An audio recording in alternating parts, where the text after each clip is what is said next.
Hello दोस्तों, सभी को नमस्ते। मैंने पिछली क्लास में भाग 2 पढ़ाया था। भाग 2 में आर्टिकल 5 से 11 थे जबकि संविधान 1950 में लागू हुआ था, लेकिन कुछ सेटलमेंट करने के लिए आर्टिकल 5 से 11 तक बताया गया था। लेकिन नागरिकता अधिनियम 1955 का संशोधित से हमको सबको नागरिकता भी मिली है।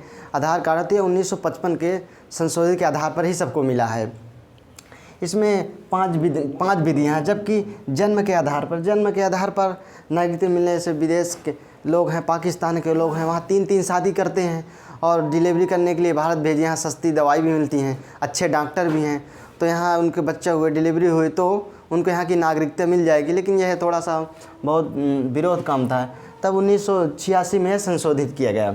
1986 में संशोधन किया गया कि यदि भारत का यदि माता या पिता कोई मूल निवासी हैं तभी बच्चे को नागरिकता मिल सकती है। नियम नंबर 2 में कहा गया वंश के आधार पर नागरिकता। यदि पहले पिता में आदमी देखो, गांव देहात में देखोगे तो आदमी ऐसा पिता के नाम से ही लड़के जाने जाते हैं।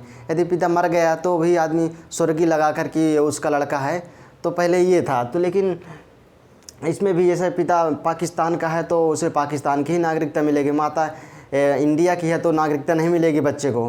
तो फिर जब महिलाओं ने विरोध किया तब 1992 में यह संशोधन किया गया। 1992 में संशोधन किया कि माता पिता दोनों के आधार पर नागरिकता मिल जाए। जैसे सानिया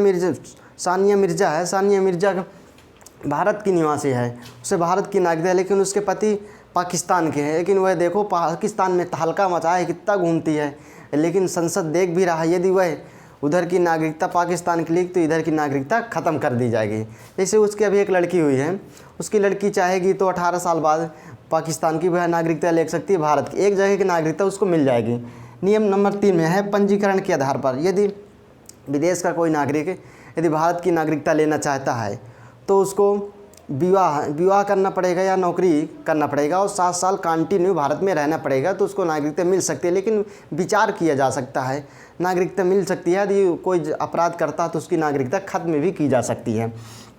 देशीकरण के आधार पर, देशीकरण का यदि कोई विदेश का नागरिक हमारे इंडिया में आता है, उसे कोई इंडिया की एक भाषा का ज्ञान है, और कला के क्षेत्र में, विज्ञान के क्षेत्र में वह बहुत जानकार है, तो विदेश से यहाँ आता है तो उसको नागरिकता मिल जाए। क्योंकि अच्छे लोग आते हैं तो उसको नागरिकता दे देनी चाहिए, कुछ डेवलप भी होगा। फिर अर्जित भूमि के नियम नंबर 5 में अर्जित भूमि। यदि कोई देश भारत से मिलना चाहता है, जैसा याद करिए कि 16 मई 1975 को सिक्किम भारत में मिल गया, तो सिक्किम के सभी लोगों को क्या है, नागरिकता मिल गई भारत की। वर्तमान में यदि कोई लोग विदेश में हैं लेकिन उसको भारत की नागरिकता मिल गई है तो वह है एनआरआई के संपर्क में आते हैं।